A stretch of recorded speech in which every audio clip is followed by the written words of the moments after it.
भाषा साहित्य और संस्कृति में आधुनिकतार विस्तार होगा सत्वे ओडिशा समाजर आत्मा उत्कल परंपरा महक और ओडिशार पल्ली जीवन पाई था।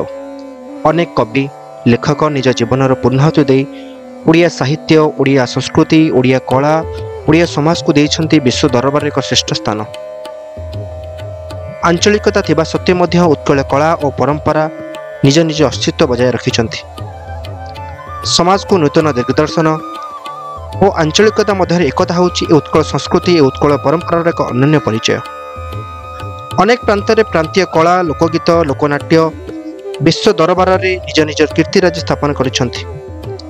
तन्मध्यरु गोटीपुर नृत्य होउछि महान श्री जगन्नाथ संस्कृतिर एक जीवंत उदाहरण। श्री जगन्नाथ संस्कृति ही गोटीपुर नृत्यर सृष्टि।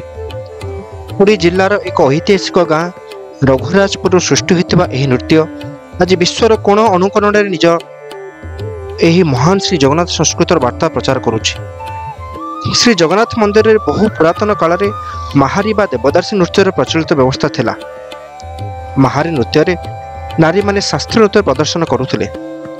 मात्र एमिति गोटे समय आसिला जेते बेले सरकार को द्वारा एही नृत्य उपरे कटकणा लागू होला।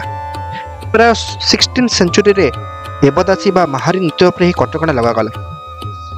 ठीक एही समय नारी परिवर्ते छोट छोट किशोर मानक नहीं नारी रूप में सुसज्जित करी गोटे नृत्यर सृष्टि हैला एवं यही नृत्य थिला गोटीपुर नृत्य। यही किशोर माने प्राय 5-6 वर्ष आरंभ करी 11-12 वर्ष मध्य रहिथिले। जेतेबेले सेमाने एडोलसेंस प्राप्त करुथिले सेमानकु आउ नृत्य परिवर्तन पई अनुमति नथिला। समय सहित यह नृत्य परिवर्तन मध्य पद्धति परिवर्तन हटिछि। प्रारंभ में यह केवल एकक प्रदर्शन सीमित थिला, मात्र आज यह एक दलगत एक ग्रुप द्वारा परिवर्तन करा। गोटीपुर नृत्यर इतिहास बहु पुराना। आम उत्कल परंपरा बा उत्कल कला साहित्य को बहन कर नृत्य विश्व दरबार में एक श्रेष्ठ स्थान बहन करिछि। समाज को यह नृत्य माध्यम अनेक शिक्षा दि जाए।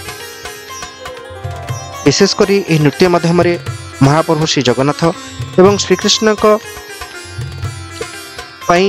उद्धित होता है। नृत्य रे छोट छोट पिला माने जेते बेले जाए से माने एडोलसेंस प्राप्त न करि थांती से माने नृत्य परिवर्तन करथांती एवं नृत्य माध्यम रे से माने गीत मध्य परिवर्तन करथांती। आज ए नृत्य निज अस्तित्व धीरे धीरे हराई बसुची। सरकारंकर बा लोक मानकर जदि ए नृत्य प्रति आग्रह बढ़िबो प्रोत्साहन मिलिबो नृत्यशिल्पी मानकु यह नृत्य आगामी अनेक वर्ष जाए ये महान संस्कृतर वार्ता ग्रहण करिबो।